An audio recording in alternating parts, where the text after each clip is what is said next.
예수께 조용히 나가 내 모든 짐 내려놓고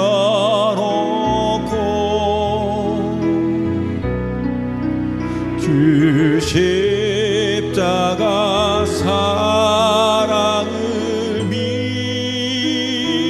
믿어 죄 사함을 너 받으라. 주 예수께 조용히 나가 내 마음을 쏟아놓으라.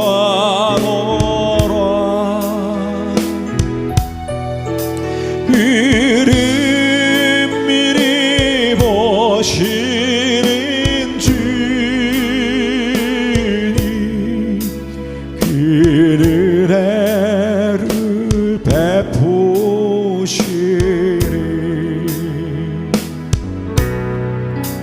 주 예수의 은혜를 입어 내 슬픔이 없어지리. 내 이웃을 늘 사랑하여 너 받은 것 거저주라.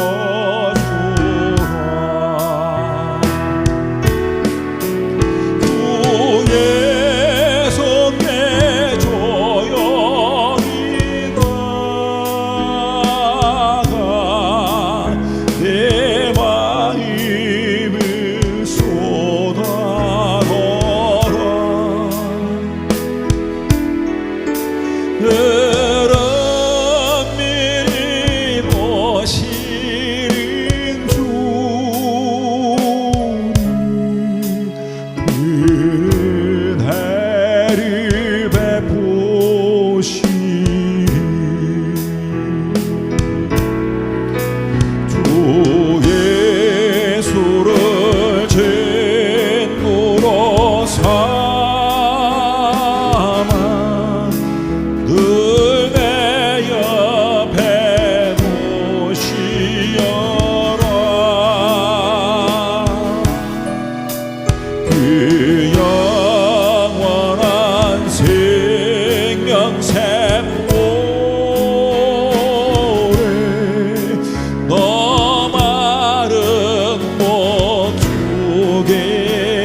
주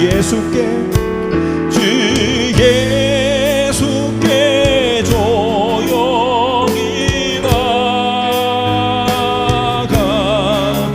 내 마음을 쏟아넣어라.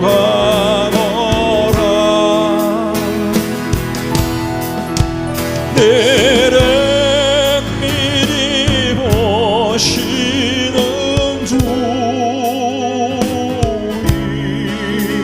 이른 해를 베푸시리.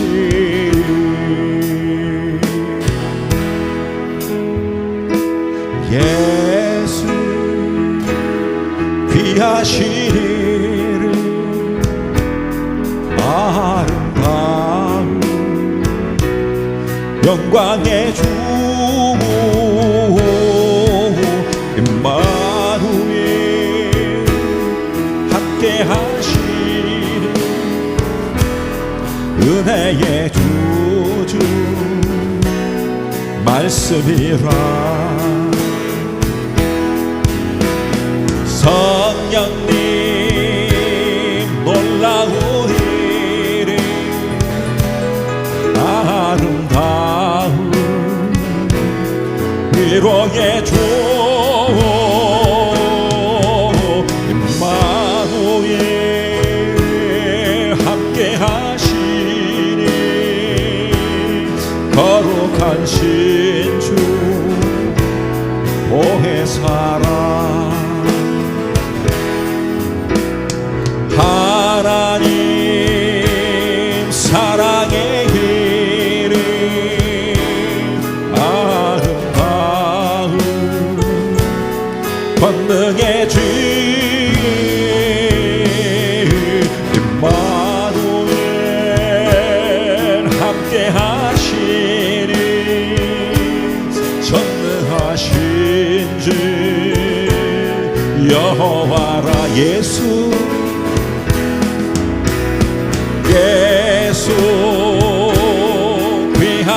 귀하시리를 아름다운 영광의 주 임마누엘 함께하시니 은혜의 주주 말씀이라. 성령님 놀라운 일을 아름다운 위로의 주 임마누엘 함께하시니 거룩하신 주 보혜사라.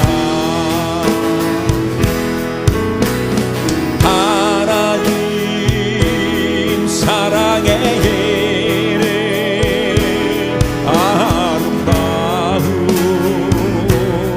권능의 주 임마누엘 함께하시니 전능하신 주 여호와라.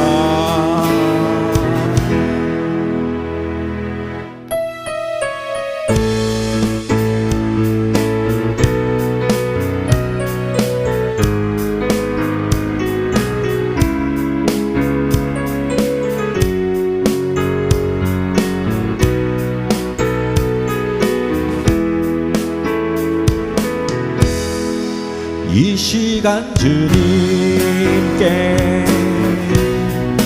찬양 드려요. 가장 귀한 것을 주 앞에 드려요. 나의 마음에 넘치는 사랑 당신은 영원하신 아버지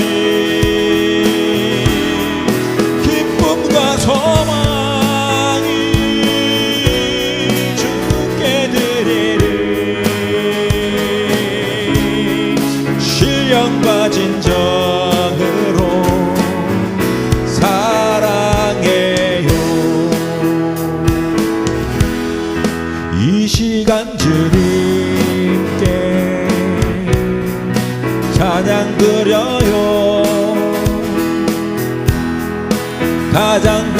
것을 주 앞에 드려요. 나의 마음에 넘치는 사랑, 당신은 영원하신 아버지, 기쁨과 소망이 주께 드리리. 신령과 진정으로 사랑해요. 나의 마음에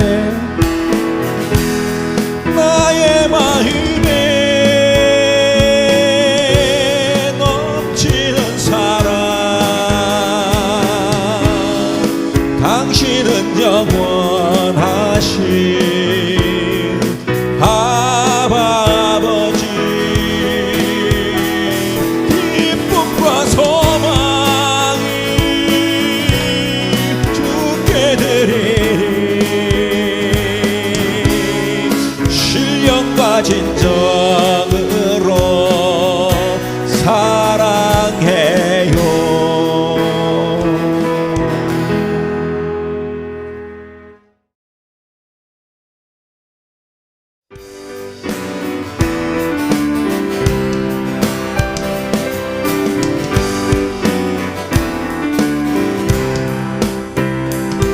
주를 찾는 모든 자들이 주로 말미암아 기뻐하고 즐거워하시고, 주를 구원을 사랑하는 자들이 항상 말하기를 하나님은 위대하시다 하게 하소서. 주를 찾는 모든 자들이 주로 말미암아 기뻐하고 즐거워하게 하시며, 주의 구원을 사랑하는 자들이 항상 말하기를 하나님은 위대하시다 하게 하소서. 주는 나의 도움, 나를 건지시느니 여호와여 지체 말고 내게 힘하소서. 가난하고 비판된 마음 가운데 여호와여 속히 힘하소서.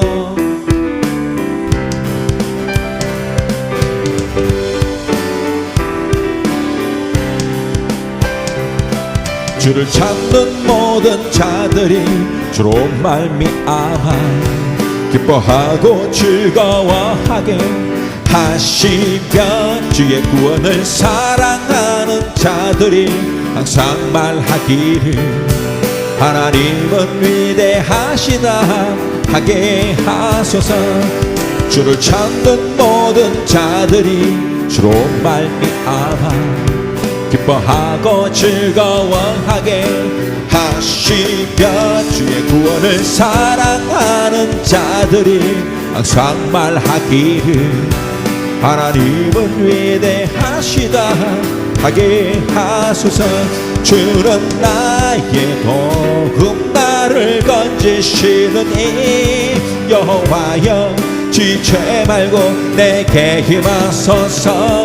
가난하고 비판된 마음 가운데 여호와여 속히 힘하소서.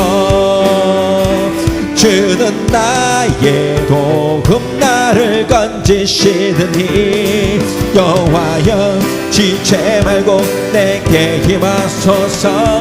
가난하고 비판된 마음 가운데 여호와여 속히 힘하. 주는 나의 도움, 나를 건지시느니 여호와여 지체 말고 내게 힘하소서. 가난하고 비판된 마음 가운데 여호와여 속히 힘하소서.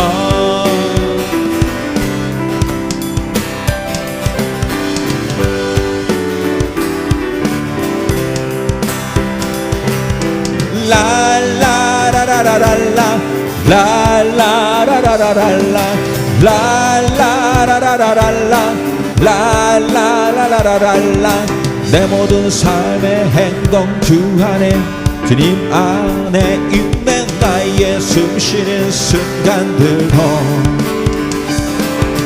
내 모든 삶의 걸음 주 안에 내 길도 주 안에 나의 숨쉬는 순간들도 라라라라라라 라라라라라라 라라라라라라 라라라라라라 자비와 은혜의 물결 어디서나 주 얼굴 보내주 사랑 나 못 드네 오 놀라운 주님의 사랑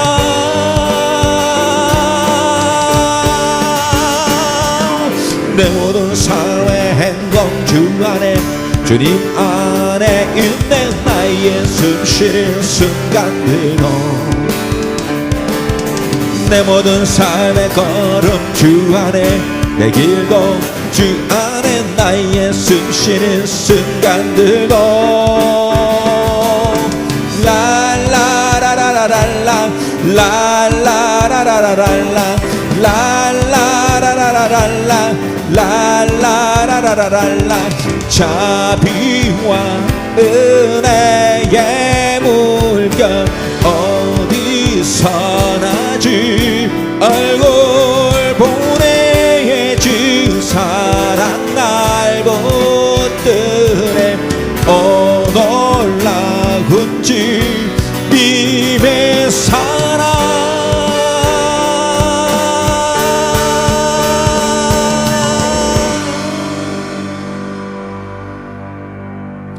나의 마음이 주 보기 원하네 세상의 헛된 믿음 아니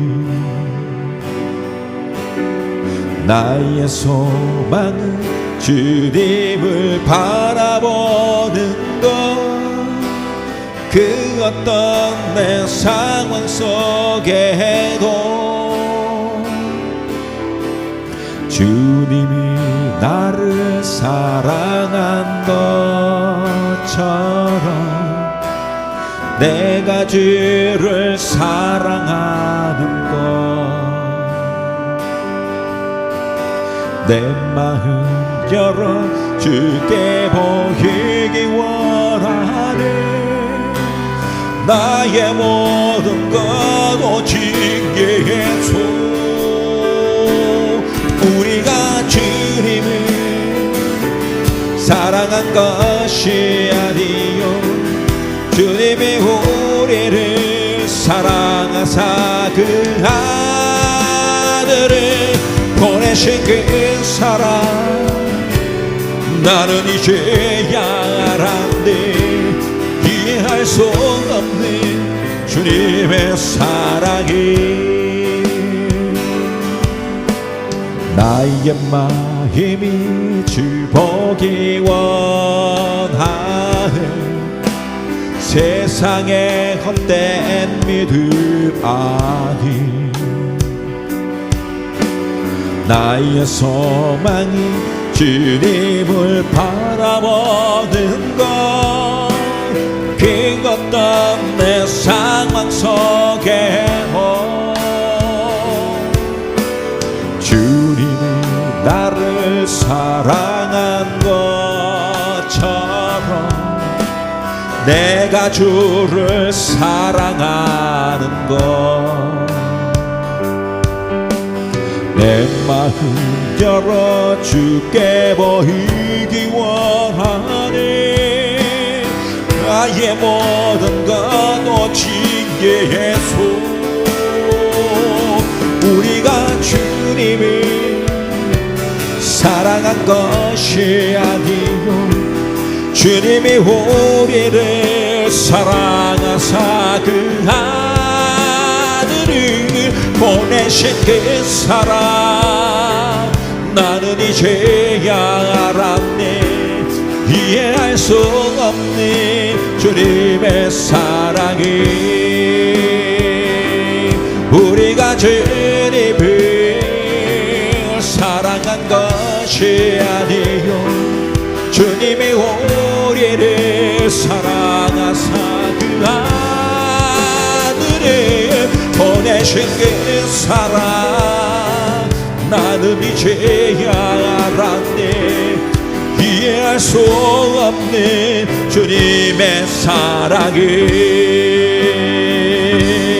우리가 주님을 사랑한 것이 아니요 주님이 우리를 사랑하사 그 아들을 보내신 그 사랑 나는 이제야 알았네. 이해할 수 없는 주님의 사랑이. 이해할 수 없는 주님의 사랑이.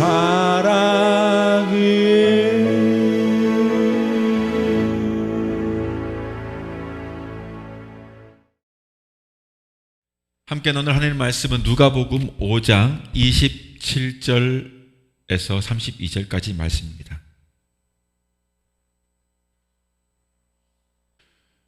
그 후에 예수께서 나가사 레위라 하는 세리가 세간에 앉아 있는 것을 보시고 나를 따르라 하시니 그가 모든 것을 버리고 일어나 따르니라.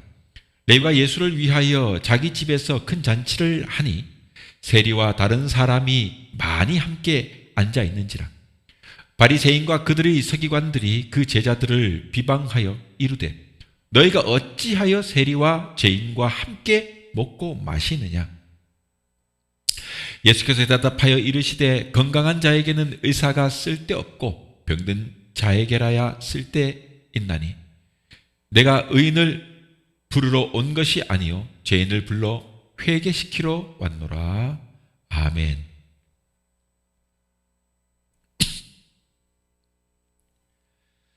네, 오늘은 누가복음 5장 27절에서 32절 말씀을 통해서 세리마태라고 하는 제목으로 말씀 함께 나누겠습니다. 귀한 은혜 있기를 바랍니다. 며칠 전 아내가 외국 사람의 이름을 이야기하며 그 이름이 성경 속에 등장하는 사람들의 영어 이름이라며 처음 알았다고 말하더군요. 예를 들어 폴이 바울이라든가 마가가 마크라고 불린다든가 또 루크가 누가든가 혹은 톰 혹은 토마스가 도마라는 이름이라는 등등.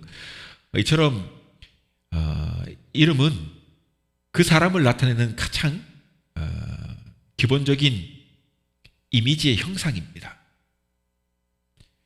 어떤 사람을 생각하면은 그 사람의 얼굴 형태나 체형이 떠오르고 그것이 하나의 이름이라는 것으로 기억되게 됩니다. 그만큼 이름은 사람에게 있어서 매우 중요한 기억 체계 중에 하나입니다. 간혹 이름을 개명하는 사람들이 있는데 자신의 이름이 어릴 적 불릴 때 그 이름이 마음에 들지 않거나 혹은 직업적인 이유 때문에 예명처럼 불리거나 혹은 어릴 적에 아명으로 이렇게 집안에서 불리던 이름 등도 있는 것입니다. 심지어는 아이가 뱃속에 가졌을 때 이름을 짓기 전에 태명이라고 해가지고 꼬꼬 혹은 꼬맹이 혹은 무슨 있잖아요. 왜 솜 무슨 이렇게 부르는 식으로 이름을 불러요. 자, 아무튼 오늘은 이 세리마태를 살펴보면서 말씀의 은혜를 나눠보려고 합니다. 자, 먼저 우리가 살펴볼 것은 계속해서 그 이름에 대한 것을 한번 살펴볼까 합니다. 마태도 다른 몇몇 사도들처럼 2개 정도의 이름을 가지고 있었어요. 마태복음에서는 마태로 불렸지만 마가복음과 누가복음에서는 처음에는 그의 이름이 레위, 오늘 본문 한번 읽었지만 레위라고 하는 이름으로 부르게 됩니다. 세간에서 일할 때는 또 마태라고 불렸습니다. 그의 첫 이름은 레위였는데 예수 그리스도를 믿고 난 이후에 그리스도를 믿은 후 예수님께서 마태라고 하는 새로운 이름을 주신 것이에요. 그러다 보니까 레위라는 이름은 고향 사람들이 부르는 이름이었다고 볼 수 있는 것이죠. 마가복음이나 누가복음에서 그는 사도들 가운데에서 불러지는 순서상으로 보면 한 7번째 정도 그 누가복음의 12제자 이름이 쭉 호명될 때 보면 나와요. 마태복음과 사도행전에서는 그리고 8번째 정도에 자리 잡고 있어요. 그 이름이. 자, 두 번째로 본다면 그의 직업을 볼 수 있습니다. 우리가 잘 알다시피 당시에는 이 마태의 직업이 세리였어요. 그죠? 세리. 이 세리라고 하는 직업은 어떤 직업이냐면 매우 경멸받는 매국노 취급받는 그런 직업이었기 때문에 그런지 다른 복음서의 어떤 기자들은 그 마태의 직업을 뭐 점잖게 표현하고 있지만, 그러니까 이제 마태는 자신을 스스로 세리라고 밝혀요. 경멸받는 자신의 직업에 대하여 말하면서 마태는 나는 더 이상 경멸받는 직업에 종사할 수 없으며 사도 직분으로 일하고 싶다라는 고백을 합니다. 당시 마태의 이 직업이 주는 그 사회적 신분은 현대로 치면은 뭐 조직 폭력배나 또는 무슨 마약 판매상과 거의 비슷할 정도의 어떤 그 사람들에게 취급받는 매우 싫어하는 그런 직업을 가진 사람이었어요. 소위 말해서 뭐 친일파, 뭐 매국노 이런 것처럼 우리나라로 치면 그런 취급을 받았던 그들이 세리였습니다. 그는 스스로를 가치가 없는 사람이라고 생각하고 있었던가 봐요. 왜냐하면 그가 이 세리의 일을 하니까요. 이 세리의 일을 탈무드에 의하면은 세리가 하는 일은 첫째는 세금을 징수하는 일을 합니다. 그래서 술 또는 과일이나 이와 비슷한 품목에 대하여 세금을 걷어요. 그래서 무슨 그 술을 우리도 지금도 보면 주류세라는 게 있지 않습니까? 이런 세금을 걷는 거예요. 두 번째로는 이들이 하는 일이 바로 이 마태가 속하여 있던 세관 관리 일이에요. 이렇게 세금이 걷어들이다 보면 또 관리해야 될 거 아닙니까? 다니면서 세금을 징수하는 일을 하는 세관은 징수자들이 있는가 하면은 그 사무실에 앉아가지고 세관 업무를 봐야 되는 사람이, 세관이 뭡니까? 외국에서 들어오는 물건. 저희도 해외 직구를 해봅니다만은 직구하다 보면 품목 중에 어떤 수량 과다나 초과나 뭐 이렇게 됐을 때 혹은 문제가 있을 때 그 보류가 돼요. 계류가 된단 말이에요. 그래가지고 몇 번을 이렇게 제가 소명도 해야 되고 이 소명이 통과가 되면 들어올 수도 있지만 안 되면 폐기가 되든지 뭐 다시 돌려보내든지 뭐 이렇게 한단 말이에요. 이런 세관 업무를 봐요. 오늘하고 비슷하게 이들도 도시의 성문에 입구 쪽에서 사람들을 정지시켜가지고 검문 검색을 합니다. 그래서 짐을 막 풀어가지고 그 짐 속에 뭐 있나 없나 조사도 하고, 그리고 날카로운 새꼬챙이 같은 거 가지고 밀수품이 있는지 색출도 팍 찔러보면서 색출하는 거예요. 당시에도 이런 세관 업무를 봐요. 그러다 보니까 그 세관을 통과할 때 참 그래요. 막 검색대에서 막 요즘도 보면 비행기 타고 할 때 보면 막 이렇게 레이저 같은 걸 막 하잖아요. 그 뭐죠? 이 검색 그 본 가지고 막 이렇게 하잖아요. 그렇게 되는 거예요. 이런 사람들은 좀 불편하고 거북하니까 사람들이 싫어하잖아요. 좋아하지 않아요. 그러니까 그 당시에도 마찬가지로 사람들이 미움받는 겁니다.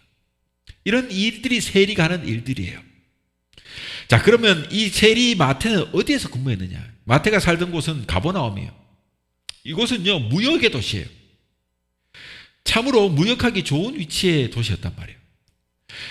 가버나움은 다메섹으로부터 예루살렘으로 가는 간선도로에 있는 곳으로 짐을 가득 싣고 그 내려오는 그런 거상들은 이 마태가 근무하는 세관에 반드시 멈춰가지고 작게는 2%에서 많게는 12% 정도에 달하는 관세를 지불해야만 통관이 되는 거예요. 또 이곳 세리들은요, 이 갈릴리 바다 근처에서 어부로부터 세금을 받아들입니다. 그러니까 아마 대충 생각해 보면 뭐 베드로나 안드레나 뭐 야고보와 요한 같은 이런 뱃사람들, 예수님 제자들 중에 가끔은 마태에게 세금을 바쳤을지도 몰라요. 그죠? 자, 아무튼 그런데 문제는 이 세리들을 아무도 좋아하는 사람이 없다는 데 있죠. 그 직업을 가진 사람들을 좋아하지 않아요. 세리들은요, 이런 미움을 받는데 많은 이유가 있습니다.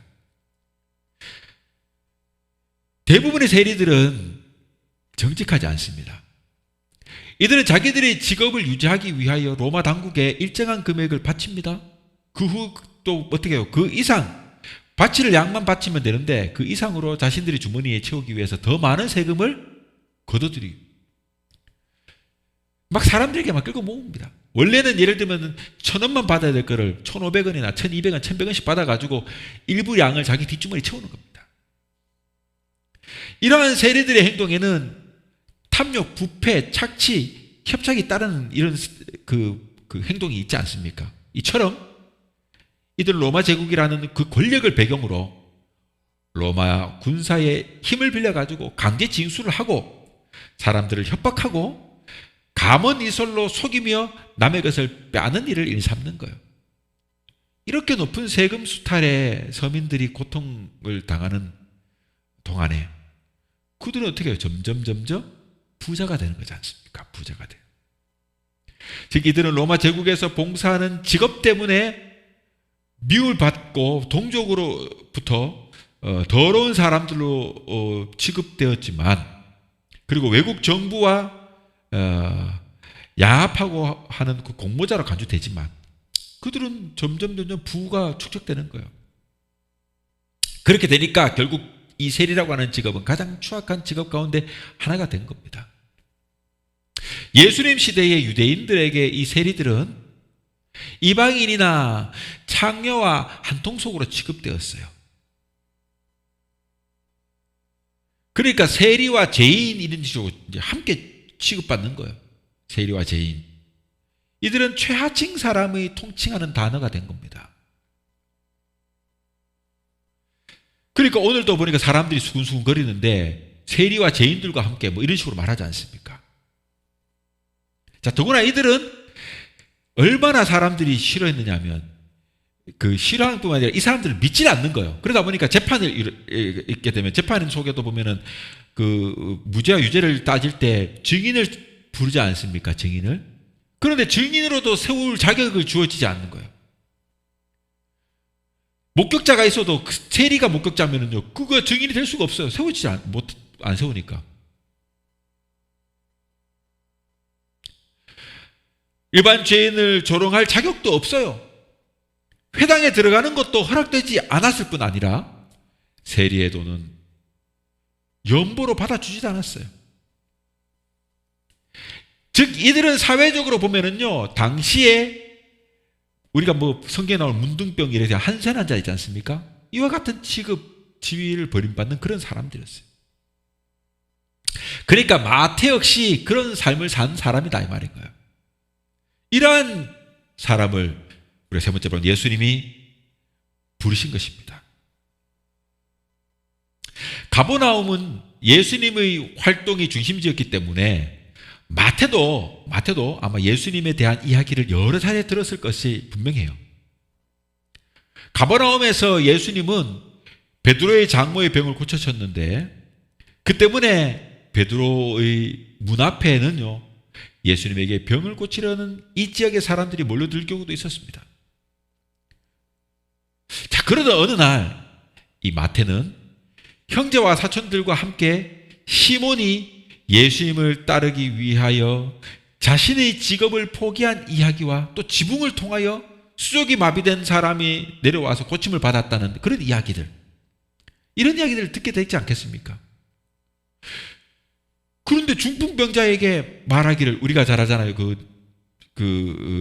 작은 자야, 네 죄사함을 받았느니라, 이렇게 말을 하는 거예요.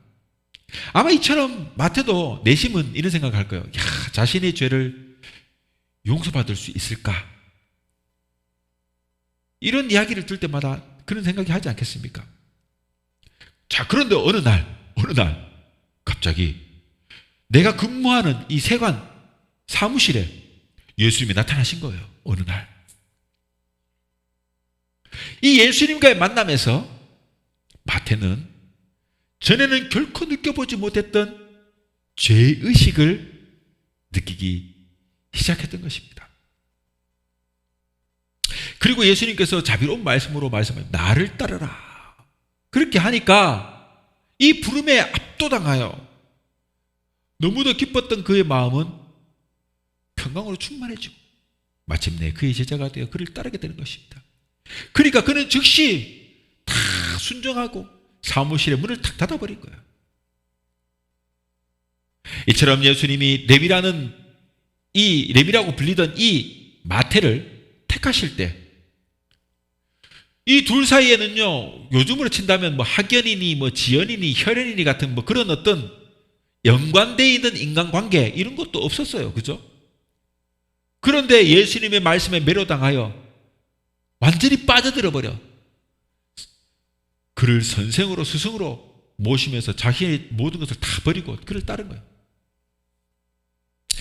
이런 마태의 등장은요, 이 제자들의 조직에도 급격한 변화를 일으킵니다.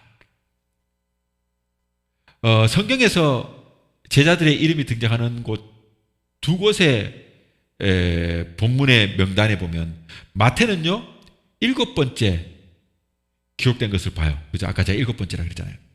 안드레, 베드로, 야고보, 요한, 빌립과 나다나엘은요 마태보다가도 먼저 그 이름이 등장하는데 이들 6은 모두 여러분 어부들이거나 혹은 애국자거나 어쩌거나 문제없는 사람들이에요.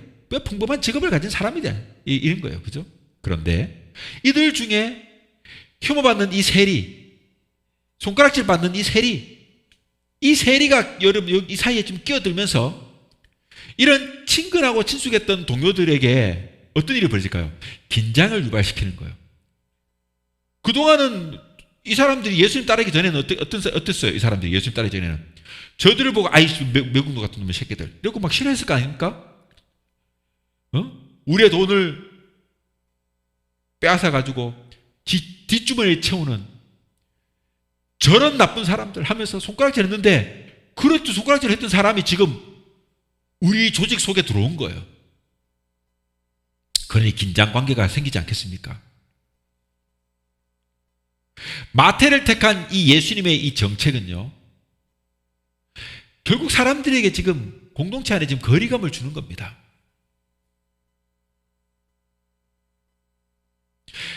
이렇게 도덕적인 문제를 가진 사람을 제자로 부른 것은 어떻게 보면 무분별한 정책처럼 보일 수 있어요. 그죠? 그러니까 바리새인과 서기관들이 이것을 신랄하게 비난하는 것 아니겠습니까? 뭐라 합니까? 이 사람이 죄인을 영접하고 음식을 같이 먹는다. 그렇게 불평하는 거예요. 자, 그러나 예수님은 이 마태를 택하신 이유 중 가장 중요한 것은요, 가장 사악한 사람일지라도 용서해 줄 수 있다는, 그리고 내 제자가 될 수 있다는 것을 보여주시는 사건 아니겠습니까? 이런 획기적인 그 제자의 부름이 있게 되면 가는 곳마다 죄인들이 가장 하층으로 취급받는 사람들이 예수님을 따르게 되지 않겠습니까? 모든 사람들이 마태를 질시하고 있을 때 예수님께서는 사랑의 은혜가 필요한 사나이 이 마태를 본 거예요. 이와 똑같은 사랑의 은혜는요, 죄짓고 회개하는 모든 사람에게 구원의 문이 열려 있음을 보여주는, 즉 예수님의 계획적인 정책이었다 이 말이에요. 그래 주님이 다니는 곳마다 사람들이 막 쫓아오고 그 안에는 천대받고 괄시받고 세상에 손가락질 받던 그런 사람들이 모여들어서 은혜를 받고 구원받는 기적이 일어나는 겁니다. 여러분, 교회는 다양한 사람들이 모여있는 곳이에요. 교회는요 죄인이 오는 곳이지, 교회는요 떳떳하고 당당한 사람이 오는 곳이 아니에요. 우리는 다 죄인이잖아요. 복음은 모든 사람에게 향하여 있는 것입니다. 교회는 고상하고 좋은 직업을 가진 사람, 이런 사람만 모이는 곳이 아니에요. 교회는요, 죄 많고 탈 많고 문제 많은 사람들이 모여들어서 구원받고 은혜 받는 곳이에요. 그리고 우리 주변에 조금 손가락질 받을 만한 직업을 가지거나 문제 있는 사람이라고 느끼는 사람이 온다 해도 그들 사랑으로 품어야 되는 거예요. 그것이 당연한 일이에요. 주님이 그렇게 하셨어요. 사람들은 교회 다니는 사람이 뭐 그래? 그래요. 그렇게 말하지만 교회 다니는 사람이 그런 것은 당연해요. 모두가 죄인이기 때문에 그런 것이에요. 다만 죄 안 짓고 살려고 노력하고 최선을 다해서 이 사회에 필요한 사람이 되어보려고 노력하는 그런 사람이 좀 더 많을 뿐인 거예요.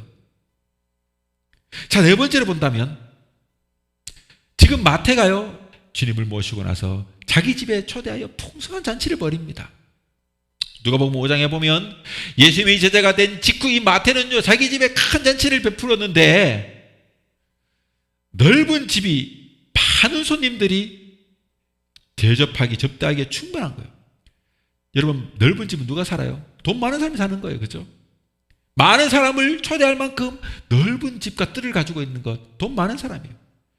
마태 직업이 뭡니까? 세리잖아요. 즉 그가 넓은 집을 소유할 수 있는 것은요, 뒷돈을 많이 걷어들였다는 것 아니겠습니까? 부정축제를 한 거예요. 즉 여기서 우리가 주목할 것은 뭐냐? 바로 이 마태의 재산의 크기, 그리고 같은 직업인 세리들이 가진 재산의 정도를 여기서 유추해 볼 수 있는 것 아니겠습니까? 또한 마태가 주최한 이 잔치는요, 여러 가지 목적을 가지고 있었습니다.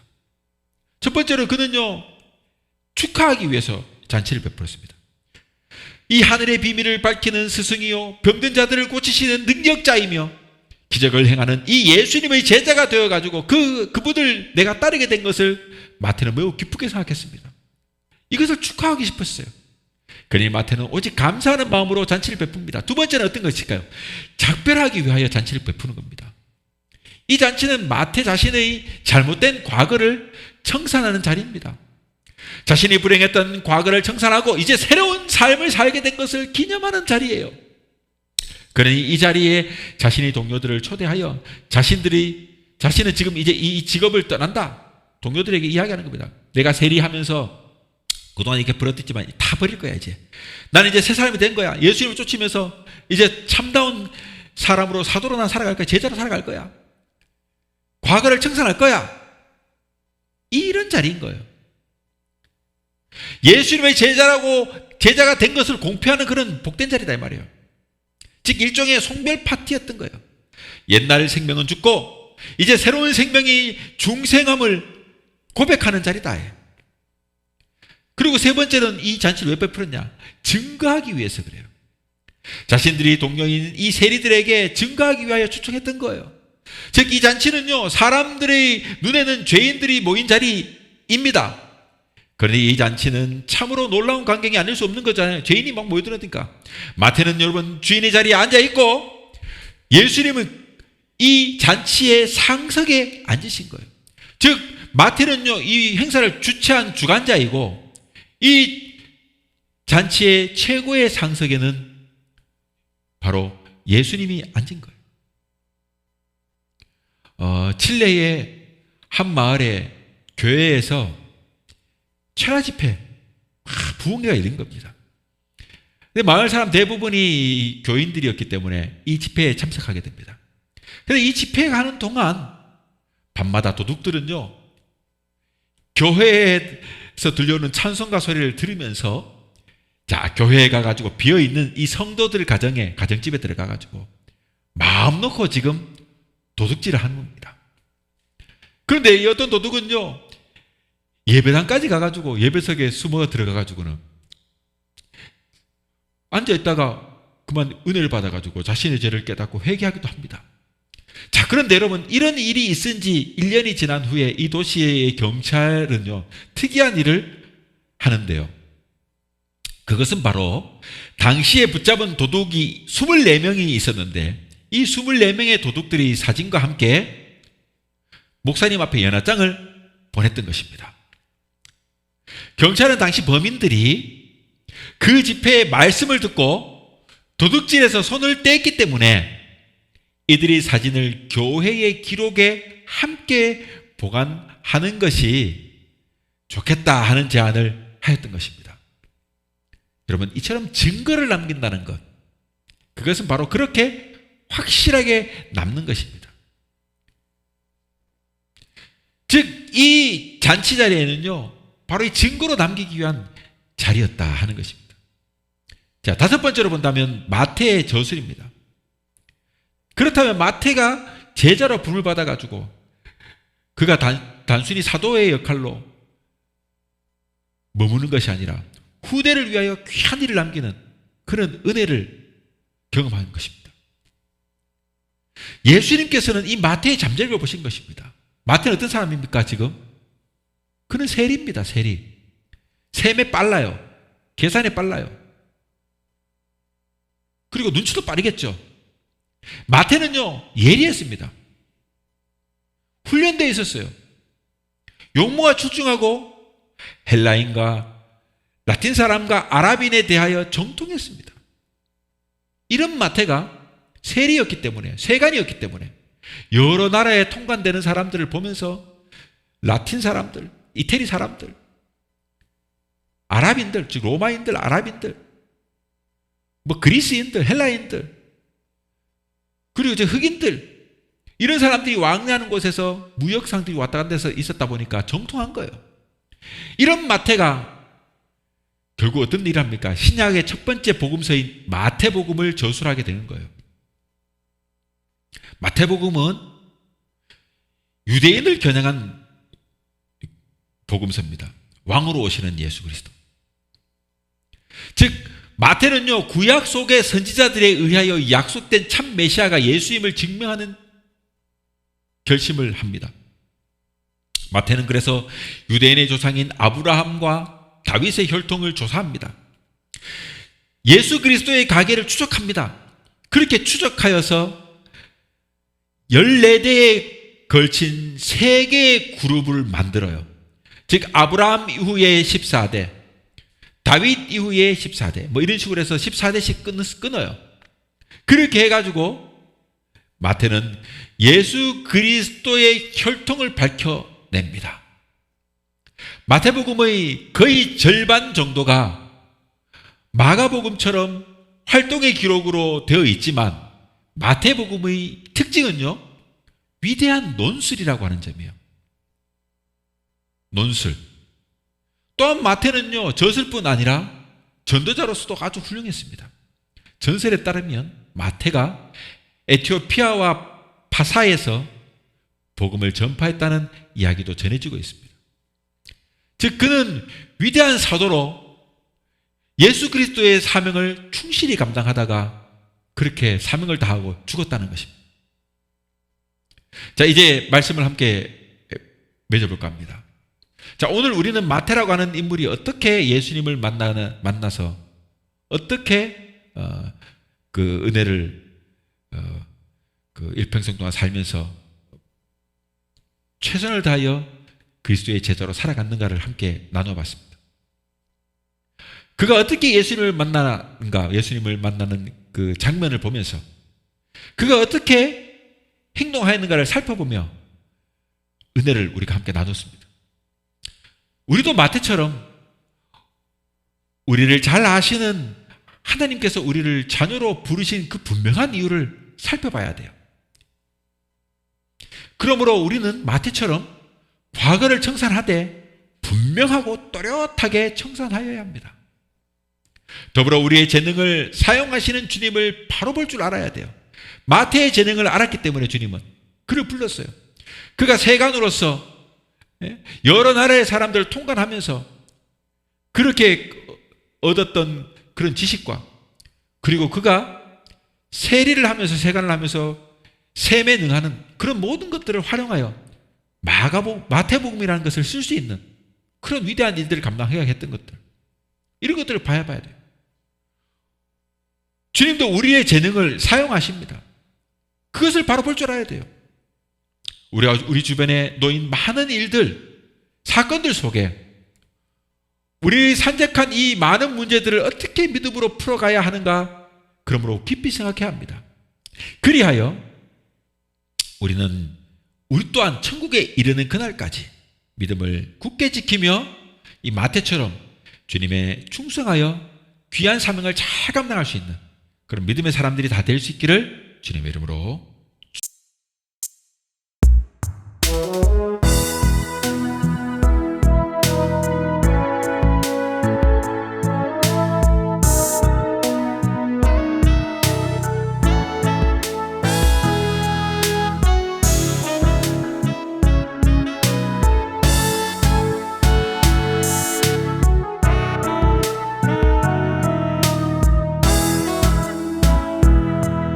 나 같은 사람을 사랑하시고 말없이 오르시 갈보리 언덕 쉽게 깨지는 질그릇과 같은 날 주님이 구원하셨네.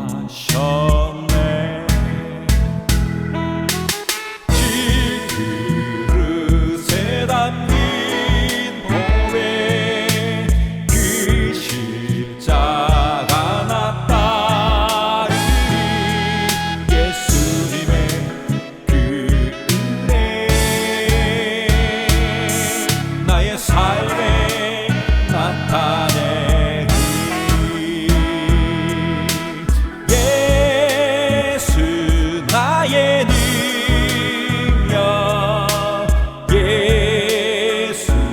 나의 생명 예수 안에 나서리라 오직 예수님. 나 같은 사람을 사랑하시고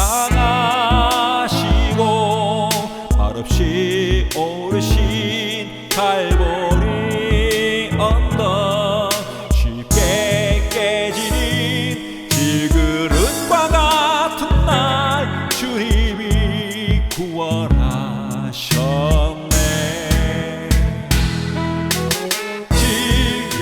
질그릇에 담긴 복에 그 십자가 나 따르리 예수님의 그 은혜 나의 삶에 나타내리.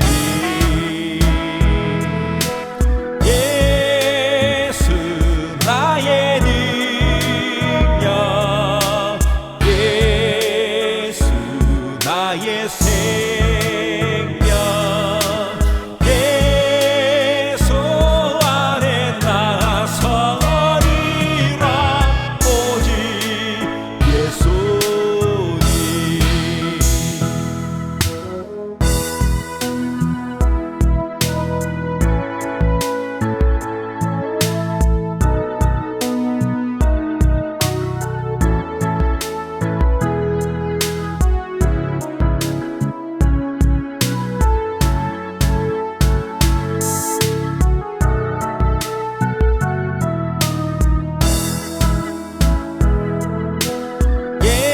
예수 나의 능력 예수 나의 생명